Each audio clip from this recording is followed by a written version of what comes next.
اعوذ باللہ من الشیطان الرجیم بسم اللہ الرحمن الرحیم یا ایہا الذین آمنوا اتقوا اللہ ولتنظر نفس ما قدمت لغد واتقوا اللہ ان اللہ خبیر بما تعملون ولا تكونوا كالذين نسوا الله فأنساهم أنفسهم أولئك هم الفاسقون لا يستوي أصحاب النار وأصحاب الجنة أصحاب الجنة هم الفائزون لو أنزلنا هذا القرآن على جبل لرأيته خاشعا متصدعا من خشية الله وتلك الأمثال نضربها للناس لعلهم يتفكرون هو الله الذي لا إله إلا هو عالم الغيب والشهادة هو الرحمن الرحيم هو الله الذي لا إله إلا هو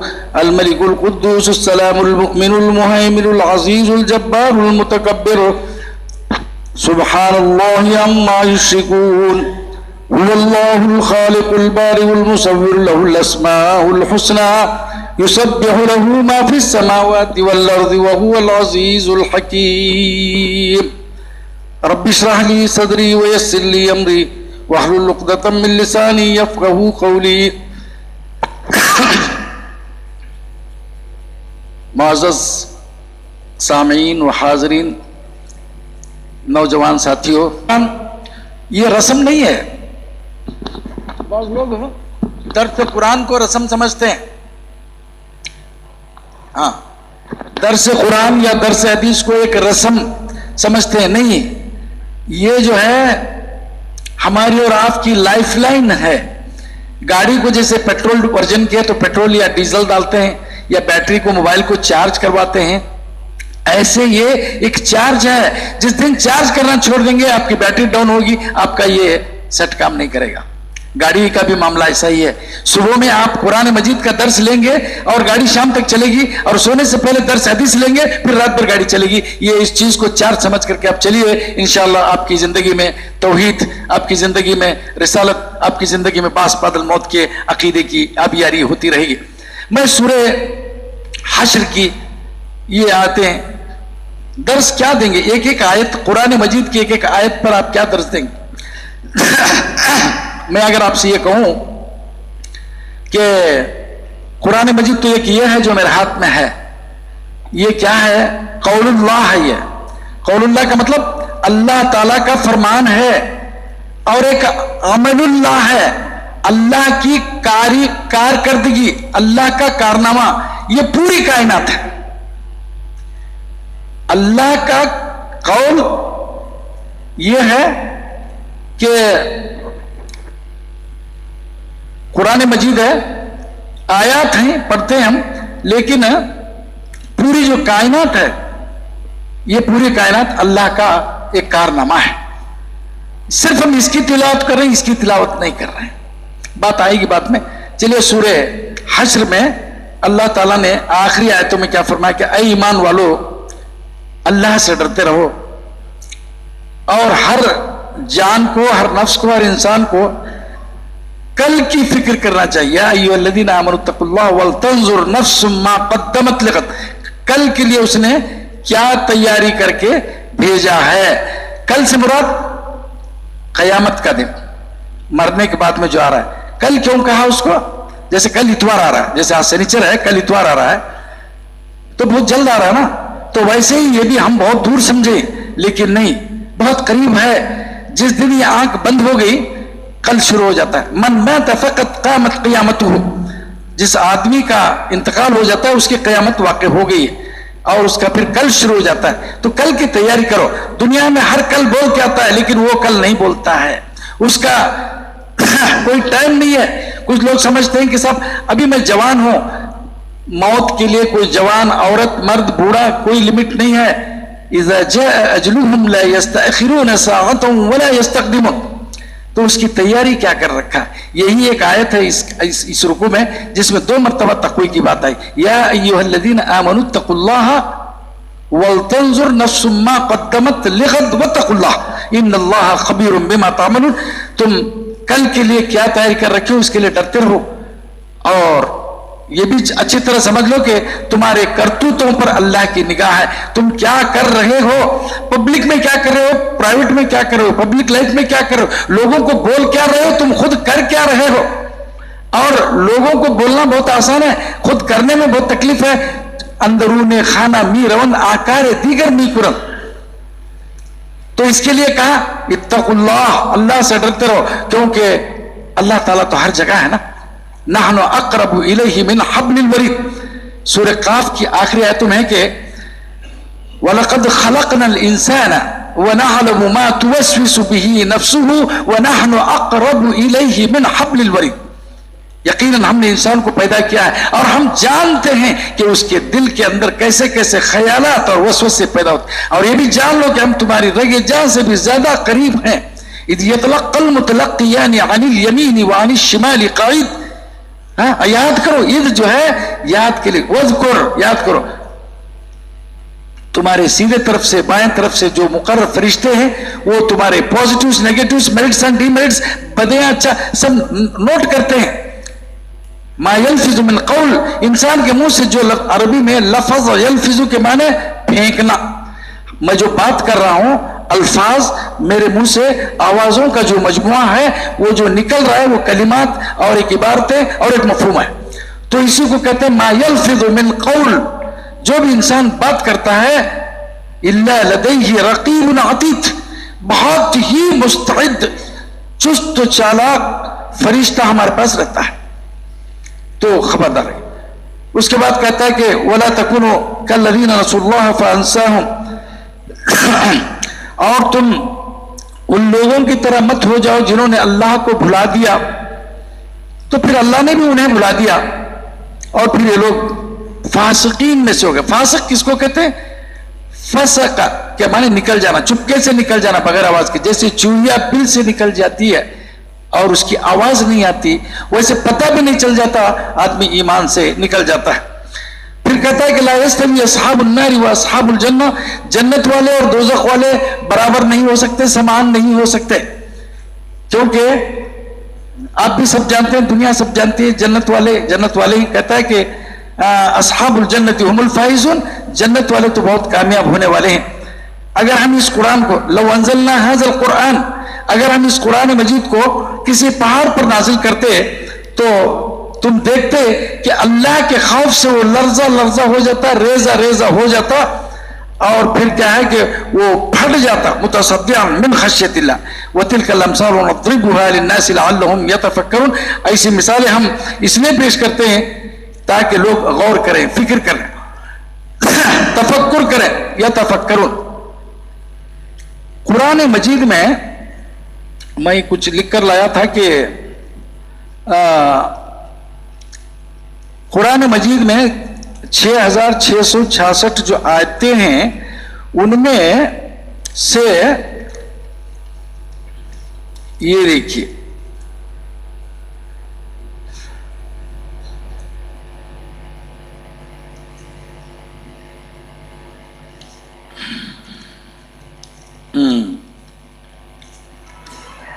دو 257 آیتیں غالباً, ہاں یہ لی مطالعہ کائنات. ابھی جو آیت میں پڑھا اس میں ہے کہ لعلہم یتفکرون. قرآن میں دیکھیے سورہ روم کی آیت نمبر 21 میں وہ انشاءاللہ پڑھاؤں گا وہاں بھی نکاح کے ٹائم پہ. وَمِنْ آيَاتِهِ أَنْ خَلَقَ لَكُم مِّنْ أَنفُسِكُمْ أَزْوَاجًا لِتَسْكُنُوا إِلَيْهَا وَجَعَلَ بَيْنَكُم مَّوَدَّةً وَرَحْمَةً إِنَّ فِي ذَلِكَ لَآيَاتٍ لِقَوْمٍ يَتَفَكَّرُونَ. یہاں کیا ہے؟ متصدعا من خشیت اللہ وتلک الامثال نضربها للناس لعلهم يتفکرون. یتفکرون, تتفکرون, یعقلون, تعقلون کے بارے میں کہتا ہے کہ مطالعہ کائنات, اس پورے برہمانڈ اور اس کائنات کا مطالعے کی اہمیت کا اندازہ اس بات سے لگایا جا سکتا ہے کہ قرآن مجید میں وضو, دھیان سے سنیے گا, دیکھیے غنیمت جان لو مل بیٹھنے کو, یہ محبوب الرحمان آج آیا ہے, کل ہو سکتا ہے نہ ہو, ملاقات نہ ہو, غنیمت جان لو مل بیٹھنے کو, جدائی کی گھڑی سر پر کھڑی ہے. تو قرآن مجید میں وضو, نماز, روزہ, حج, زکوٰۃ, طلاق, نکاح, قرض لینے دینے, معاملات پر 150 آیتیں ہیں. سروے کر کے آئے ہیں 150 یا اس کے آس پاس لگ بھگ ہے، جبکہ کائنات میں آسمان اور زمین، انفس و آفاق، سمندر میں، پہاڑوں میں، دریاؤں میں، پتیوں میں، کیڑے مکوڑوں میں، حشرات الارض، ان تمام کائنات پر مطالعہ کرنے کی دعوت دینے والے 756 آیت سارتر 756 آیتیں ہیں جو اس کائنات پر مطالعہ کرنے پر آپ کو زور دے رہی ہے۔ مطلب کیا ہوا؟ مطلب یہ ہوا کہ ہم نے ایک بہت بڑے حصے کو چھوڑ دیا۔ قرآن مجید نے جس چیز کی طرف آپ کو یاد دہانی کرائی تھی اس کو چھوڑ دیا، ہم اسی میں لگ گئے اور اسی میں ہماری زندگیاں گزر گئی۔ اور جن لوگوں نے اس کو لے لیا آج وہ ہوا میں اڑنے لگے۔ آپ کو بتاؤں میں آکسیجن کا ذکر قرآن مجید میں ہے۔ یہ جو سولار سسٹم ہے بہت ایڈوانس ہوگی ٹیکنالوجی آج کل بھی، آپ جانتے ہیں رائے دور بہت علمی جگہ ہے اور بہت یونیک شہر ہے، یہاں کے لوگ بہت پڑھے لکھے ہیں اور بہت سمجھدار ہیں۔ سولار سسٹم یا جو ہے آپ کا سورہ یاسین پڑھیے آپ، لَلشَّمْسُ يَنبَغِي لَهَا أَن تُدْرِكَ الْقَمَرَ وَاللَّيْلُ سَابِقُ النَّهَارِ وَكُلٌّ فِي فَلَكٍ يَسْبَحُونَ۔ لیجیے، مجال ہے سورج آپس چاند سے ٹکرا جائے، چاند سورج سے ٹکرا جائے، یا پھر زمین جو ہے سورج کے راستے میں مدار شمسی کے اندر ہے، یہ مریخ، زہرہ، عطارد، کہکشاں، یہ گیلیکسیز، یہ سب کیا ہیں؟ یہ زمین خود تمہارا سیارہ کیا ہے؟ یہ کاربن ڈائی آکسائڈ کیا ہے؟ آکسیجن کیا ہے؟ یہ پتے ہرے کیوں ہوتے ہیں؟ پھول لال کیوں نکلتے ہیں؟ اس پر کبھی غور کیا آپ نے؟ نہیں نہ کیا ہے۔ کہا کہ نہیں یہ ہمارا کام نہیں۔ وہ آکسفورڈ یونیورسٹی والوں کو، یہ ہارورڈ یونیورسٹی والوں کو، یہ کیمبرج یونیورسٹی والوں کو چھوڑ دیے سوچنے کے لیے، یہ ہمارا کام نہیں۔ ہمارا کام تو کافر میں کافر، تو کافر میں کافر یہی بولتے رہنے میں ہماری زندگی گزر جانی ہے نہ، ہمارا کام بھی تھا اس پر۔ آج موبائل بڑے شوق سے ہم استعمال کر رہے ہیں، یہ ڈیوائس کو اس کے اندر سے بیٹری نہیں ڈال لاتا ہم نا، بیٹری کدھر سے ڈالنا وہ نہیں آ رہا ہے، کوئی بنا کے دیا۔ جیمس واٹ نے ریلوے انجن تیار کر دیا، بینجامن فرینکلن نے جو ہے برقی بتا دیا، اسحاق نیوٹن نے جو ہے گریوٹی بتا دی، ہم چل رہے ہیں اس پہ۔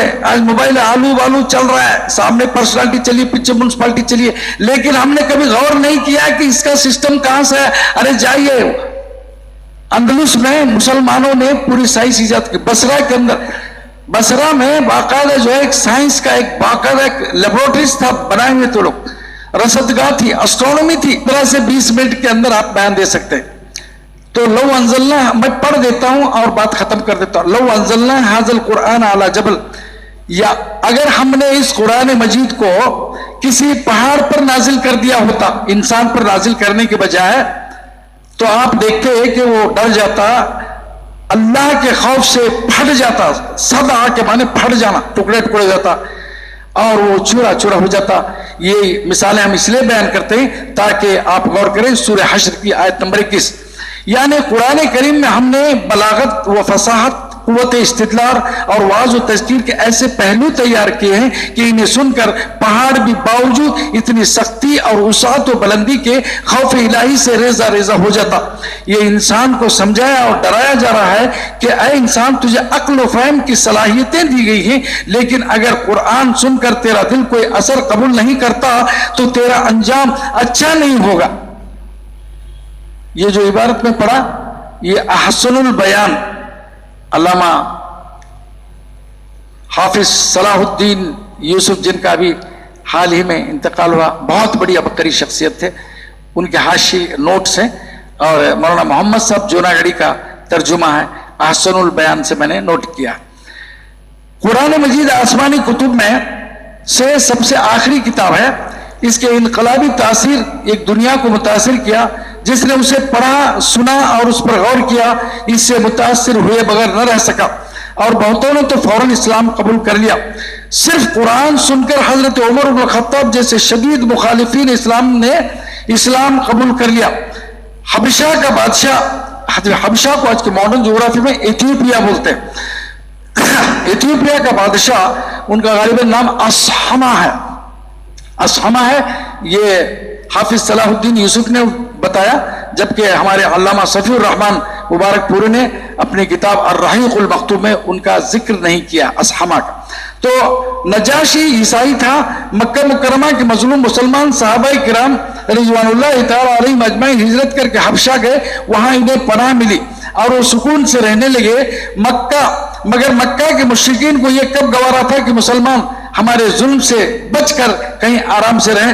انہوں نے ایک وفد شاہ حبشہ کی خدمت میں روانہ کیا کہ یہ پناہ گزی ہمارے غلام ہیں، یہ ہمارے غلام ہیں جو بھاگ کر یہاں آپ کے ملک میں پناہ لیے ہوئے ہیں، آپ انہیں ہمیں لوٹا دیجئے. بادشاہ تھا، آخر ایڈمنسٹریٹر تھا، وہ اس کے سامنے روزانہ ایسے کیسز آتے رہتے ہیں. انہوں نے کہا کہ ٹھیک ہے، ہم ذرا ان سے بھی پوچھ لیتے ہیں. تو نجاشی نے مہاجرین صحابہ سے دریافت کیا کہ کیا یہ بات سچ ہے کہ مکہ والے آئے؟ اس زمانے میں کیا تھا، کوئی کسی کا غلام بھاگ کے جاتا تو اس کو لوٹانا پڑتا، تو اس کی ایک پراپرٹی، ایک ملکیت ہوا کرتا تھا غلام. تو کیا یہ سچ ہے؟ تب مسلمانوں کی طرف سے نمائندگی کرتے ہوئے حضرت جعفر ابن ابی طالب، حضرت جعفر طیار رضی اللہ تعالیٰ عنہ کھڑے ہو کر بھرے دربار میں جناب محمد عربی صلی اللہ علیہ وسلم کی پاکیزہ سیرت، آپ کا پیغام اور مسلمانوں کی صورتحال سے باخبر کراتے ہوئے سورہ مریم کی آیتیں پڑھی. وَاذْكُرْ فِي الْكِتَابِ مَرْيَمْ إِذِ انْتَبَذَتْ مِنْ أَهْلِهَا مَكَانًا شَرْقِيًّا، وہاں سے شروع ہوتا ہے. تو سورہ مریم کی آیتیں تلاوت کی. قرآن مجید کی بلاغت و حلاوت اور تاثیر ایسی تھی کہ نجاشی اس کی تاثیر سے آپ دیدہ ہو گیا، رونے لگ گیا اور کہا کہ اے مکہ سے آنے والوں سن لو، ابھی ابھی جو قرآن میں نے سنا ہے اور اس میں حضرت عیسیٰ علیہ السلام اور حضرت مریم علیہ السلام کی جو تصویر پیش کی گئی ہے، اس میں رتی برابر بھی جھوٹ نہیں ہے. یہ کہہ کر سر دربار اعلان کر دیا کہ میں مسلمان ہو جاتا ہوں. وہ نجاشی مسلمان ہو گیا. نبی کریم صلی اللہ علیہ وسلم طائف سے جب واپس لوٹ رہے تھے تو راستے میں وادی النخلہ میں غالباً نماز فجر پڑھ رہے تھے. قریب میں جنوں کی ایک جماعت گزر رہی تھی. جب آپ کو نماز میں قرآن مجید پڑھتے سنا تو جنوں نے سن کر کے اسلام قبول کیا. یہ سب میں جو پڑھا، قرآن مجید کو سن کر کتنے لوگ مسلمان ہوئے، یہ آپ نے سن لیا. اور بات کر رہے تھے ہم پہلے مطالعہ کائنات. اتنا جان لیجئے کہ کائنات ہم بہت بولے ہیں، برہمانڈ ہم بولتے ہیں، یونیورس بولتے ہیں. یونیورس کیا ہے؟ پورے یونیورس کو اگر ہم سمیٹ کر کے رکھیں گے تو 4 خانوں میں بیٹھ جاتی ہے. یہ ایک معدنیات یا ایک جمادات ہے، دوسرا نباتات ہے، تیسرا حیوانات ہے اور چوتھا انسان ہے. ان 4 سے کوئی چیز باہر نکلتی ہی نہیں. آپ مجھے بولیے کوئی چیز مری جو محسوس کی جانے والی. بولے صاحب جو بیکٹیریاز ہیں جو مائکروسکوپ سے نظر آتے ہیں وہ حیوانات میں آ جائیں گے، حشرات الارض میں آ جائیں. جمادات اور معدنیات کتنی ہیں پوری دنیا میں، آپ دیکھ لیجیے. اچھا، جمادات اور معدنیات کا ڈیفینیشن کیا ہے، ان کی پراپرٹیز کیا ہے، ان کا کیریکٹر کیا ہے؟ ان کا ایک وزن ہوتا ہے، ان کی ایک باڈی ہوتی ہے، مطلب ایک ایگزسٹنگ باڈی ہے اس کی، اور ان کا ایک جسم ہے. اس کے بعد میں وہ جگہ گھیرتا ہے، جو بھی معدنیات یا جمادات ہے جگہ گھیرتا ہے، ولیوم ہوتا ہے، اور اسے آپ طول عرض عنق میں تقسیم کر سکتے ہیں. You can divide it in height width and depth, ایسا تقسیم کر سکتے ہیں. مثال طور پر سمجھو، تھوڑی دیر کے لیے یہ ایگزامپل دے رہا ہوں، یہ مولانا کو قرآن یہ کرے، قرآن نہیں، اٹ از ایک جمادات کی چیز ہے. چلیے اس قرآن کو، اس ہم ڈیوائس کو بات کرتے ہیں. یہ چیز ہے، یہ ایک جماد ہے. جماد بولو تو بے جان چیز ہے. آپ اس کو جہاں بھی رکھیں گے یہ اتنی جگہ گھیرے گا. اس کا وزن ہے، اس کو آپ میجر کر سکتے ہیں. یہ ہوا ڈیفینیشن معدنیات اور جمادات کا. معدنیات بولے تو منرلز جو زمین سے نکلتے ہیں، جیسے سونا، چاندی، لوہا، کوئلہ وغیرہ، مٹی، پتھر، چٹان، راکس، پہاڑ وغیرہ، اور پلاسٹک کی چیزیں یا ایسی چیزیں، یہ سب چیزیں جس میں جان نہیں ہے اس کو جمادات بولتے ہیں. جمد عربی میں جمد یجمد جمدن فهو منجمد، جمد. معدنیات منرلز جو نکلتے ہو، اور جمادات بولے تو نان لیونگ تھنگز. اس کا ڈیفینیشن کیا ہے؟ they have existing body, they can measure in height, width and depth, and they can occupy the place. یہ سب چیزیں ہیں. چلیے نیکسٹ، کائنات کی دوسری چیز نباتات. نباتات کیا ہے؟ نباتات میں بھی وہ تمام کیریکٹرز ہیں. کیا مطلب؟ وہ بھی جو ہے ایگزسٹنگ باڈی ہے اس کی بھی، وہ بھی جگہ گھیرتے ہیں، اس کو بھی ہائٹ وڈتھ ڈیپتھ میں کر سکتے ہیں. Addition to these properties and these characters میں ایک چیز کیا ہے؟ وہ غذا حاصل کرتے ہیں اور اس کے اندر گروتھ ہے اور ریپروڈکشن کرتے ہیں. غذا حاصل کرنے کے لیے کیا کرنا ہے؟ غذا جب حاصل کرتے ہیں، نباتی یا نباتی جسم جو ہے غذا حاصل کرتا ہے، کبھی سورج سے، کبھی ہوا سے، کبھی پانی اور کھاد سے، تو اس کو کیا کرتا ہے، اس میں 4 طاقتیں آ گئی. اکوائرنگ دا فوڈ، سک کرتا ہے، فوڈ اکوائر کرتا ہے. Number 2 preserving the body, plant body یعنی پودے کے یا نباتی جسم میں وہ غذا سرٹن پیریڈ کے لیے رہتا ہے، اس کے بعد میں اس کو ڈائجسٹ کرتا ہے، اس کے بعد میں اس کو ڈسچارج کر دیتا ہے. یہ 4 قوتیں جب پورا برابر اپنا پروسیس کرتی ہیں تو اس کے اندر نمو پیدا ہوتا ہے. نمو کا مطلب گروتھ، بڑھتا ہے. جب بڑھتا ہے ایک مخصوص پیریڈ تک، پھر اس کے بعد ری پروڈکشن ہوتا ہے. ری پروڈکشن کے اندر قوت مصورہ اور قوت مصورہ، قوت مولدہ آتا ہے. مطلب ایک آم کی مثال دیتا ہوں. آم کا جھاڑ آپ نے گٹھلی گاڑ دی زمین میں، اس کے اندر پانی ڈال دیا، زمین سے کھاد دیا، اس کے بعد موڑ نکلا، بڑا ہوا، تو اس کے بعد میں 1 سال 2 سال یا 3 سال کے بعد یا 5 سال کے بعد آم نکلا، تو پورے کیریکٹر وہی رہیں گے جو گٹھلی کے تھے. آپ اس میں وہی خوشبو رہے گی. آپ نے سامنے لگایا، یا آپ نے قلمی لگایا، یا جو لنگڑا لگایا، یا جو بھی گدا مارو آم لگایا، جو بھی آپ آم نے لگایا وہی کیریکٹر کے ساتھ اس آم میں آئے گا. اس کے پتوں میں بھی وہی باس آئے گا. سیب کا درخت سیب دے گا، جھاڑی، نیم کا پودا نیم. تو قوت مصورہ، قوت مولد. اس کے بعد آئیے نیکسٹ سیدھا حیوانات. حیوانات بولو تو چرند، پرند، درند سب اس کے اندر آ گئے. انسیکٹ، کیڑے مکوڑے، ان کے اندر وہ تمام پراپرٹیز ہیں جو جمادات اور نباتات میں اور نباتات میں بھی. Addition to this they have 5 external sense and they have 5 internal sense. 5 حواس سے 5 ظاہرہ، دیکھنے کی طاقت، سونگنے کی طاقت، سننے کی طاقت، چکھنے کی طاقت، محسوس کرنے کی طاقت، یہ ہر ذی روح میں پائے جاتے ہیں. ذی روح، کسی میں کم کسی میں زیادہ. آپ ایک چھوڑا کون تو مجھے پکڑے، سانپ سنتا نہیں جی کر، بابا میں سپیرا یا سانپ پر ریسرچ کرتا نہیں ہوں. عام بات کر دیا کہ جو بھی حیوانات ہیں، کتا، بلی، شیر، بکری، جو بھی جانور ہیں، اس میں عموماً یہ 5 ایکسٹرنل. 5 انٹرنل سینس کیا ہے؟ اس کے اندر کامن سینس، خیال، حس مشترک. اس کے بعد میں فار سائٹرنس، دور اندیشی، اور قوت حافظہ، قوت متصرفہ. یہ 5 طاقتیں ہوتی ہیں. یہ ہوا حیوانات. حیوانات میں ہر چیز، کیڑے مکوڑے، سانپ، بچھو، چرند، پرند. آپ دیکھیں کتا ہے، بلی ہے، بلی کو بھی، بلی کسی کو پہچانتی ہے، کتا بھی دیکھتا ہے. یہ کتا پڑا ہوا ہے، آپ جائیے، وہ دیکھتے رہتا ہے کہ آپ اس کو فائدہ پہنچا رہے ہیں یا نقصان پہنچا رہے ہیں، یا دونوں میں کچھ نہیں کر رہے ہیں، یا کچھ لات مارنے والے ہیں، تو وہ اپنی پوزیشن لے کے ریڈی رہتا ہے کہ اب اس کی پیجامہ اتارنا ہے بول. تو کتوں میں، بلیوں میں، سب میں ایک سینس ہوتا ہے، بائے گائے سب میں. بہرحال آخری بات یہ ہے، انسان. معدنیات اور جمادات کی پوری خصوصیات ہیں انسان میں، نباتات کی خصوصیات ہیں، حیوانات کی پوری خصوصیات ہیں. یہ ان سب سے بڑھ کر ایک اور خصوصیت ہے انسان کے اندر جو کسی میں نہیں ہے، اور وہ قوت ناطقہ، نفس ناطقہ. کیا ہے وہ؟ کریٹیوٹی. اس کے اندر کریٹیوٹی ہے، اس کے اندر ایجاد کرنے، انوینشن کرنے کی طاقت دیا ہے. اور اسی کو اللہ تعالیٰ نے مسجود ملائک بنایا کہ بھئی فرشتے تمہارے بس کی بات نہیں ہے، تم نہیں کر سکتے. کہا کہ اِنَّا عَرَضْنَا الْأَمَانَةَ عَلَى السَّمَاوَاتِ وَالْأَرْضِ والجبال فأبين أن يحملنها وأشفقن منها وحملها الإنسان إنه كان ظلوما جهولا. کہا انسان کے اندر وہ کیپیسٹی ہے، اگرچہ کہ 5 فٹ کا انسان ہے، وزن اس کا 50-60 کلو سے زیادہ نہیں ہے بلکہ اس سے کم ہے، لیکن وہ حیرت انگیز کارنامے صاحب کہ آسمانوں کے اندر. آج ہوائی جہاز دیکھیں ہمارا، ایک کنکورڈ پلین ہے جو کانٹیننٹ ٹو کانٹیننٹ ملاتا ہے. معلوم ہے آپ کو؟ منٹوں سیکنڈوں کا راکٹ ہے. آج بلٹ ٹرین نکلی ہے 500 یا 700 کلومیٹرز پر آور چلتی گاڑی، جاپان میں چل رہی، چین میں، چائنا میں چل رہی ہے. تو انسان یہ تمام چیزیں کر رہا ہے، اس کے ساتھ ہی ساتھ جو حیرت انگیز معلومات پیدا کر، کیڑے، یہ تمام چیز. اور اس کے ساتھ ہی انسان نے کیا کہا؟ وَهَدَيْنَاهُ النَّجْدَيْنِ. اللہ تعالیٰ کا وہ ایک ایسا بندہ ہے جو قرآن مجید کو اور اللہ کے خدا کی خدائی کو زمین میں امپلیمنٹ کرنے کے لیے آیا. اس لیے جو ہے اس کو انسان بن کر کے رہنا چاہیے. آج انسان، آدمی تو ہے، انسان بہت کم ہے. نہیں سمجھنا. آدمی کا مطلب آدم کی اولاد. آدمی یہ نسبت ہے، آدمی،